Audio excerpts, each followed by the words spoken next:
Tapi alah, tak muat pula dah. Silap saya. Pernah tak hampa jadi macam tu? Tension tak silap macam tu kan? Makan murai, kalau beli-beli salah saiz. Dah lah salah saiz, mahal pula tu.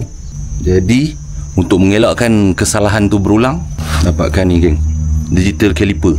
Yang ni tujuan dia nak ukur ni lah lubang-lubang yang macam ni, lubang dalaman dia dengan luaran dia. Nah macam ni aku dah tersilap beli. Yang ni yang asal dia. Asal dia contoh ni, aku boleh ukur lah kan, macam ni kan. Ukur 22 mm lah. Lepas tu dia punya dalaman pula, ukuran dalaman dia, internal diameter dia dalam 14, lebih kurang lah 14-15 yang tu.